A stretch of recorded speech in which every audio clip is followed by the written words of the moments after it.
Hi there, this is Kristen, and I'm a blogger at the Verbal Abuse and Relationships blog at HealthyPlace.com.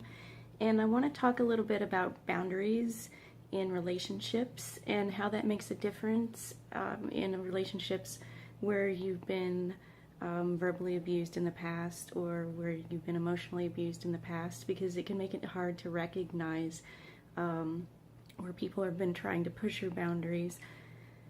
One of the things that I've been coming into or coming to recognize is that it's not one of those things where you set your boundaries and then that's it. You never have to think about it again. You almost have to constantly renegotiate them, or you have to think about it a lot, because there'll always be people who want to push them, or there'll always be people who want to see how far they can get or see if they can get you to change your mind. So what that means is you have to be clear in your mind already what it is you will and won't accept, what it is that you are comfortable with, that you know in your heart is good or not good for you. You have to know what your values are, so that when you are in a situation with somebody, they can't talk you out of something or talk you into something, that you're comfortable with getting up and walking away or saying no.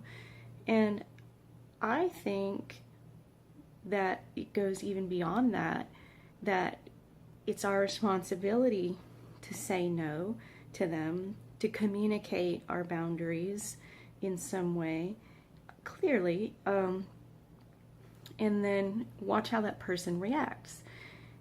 They can't read our minds, and there's nothing wrong with them asking. That's how communication goes. Sometimes we might feel like they shouldn't be asking that, they shouldn't be doing that.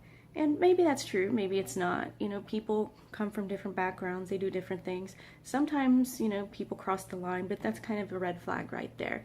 The real red flag comes when we tell them what our boundaries are, or we say no, and then watch how they react. If they don't like it, or if they keep trying to pressure us, that's the real red flag.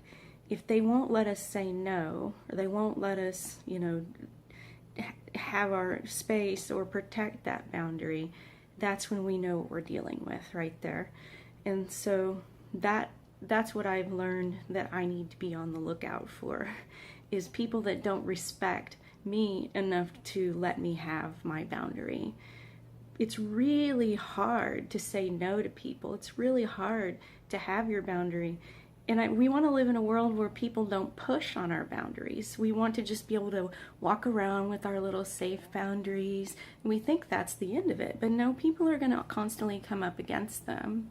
And so we are going to have to say something about them. And it's going to be uncomfortable because we don't know how people are going to react. But that's part of it, is being able to say out loud, no, I'm not comfortable with that, or no, I don't really want to do that.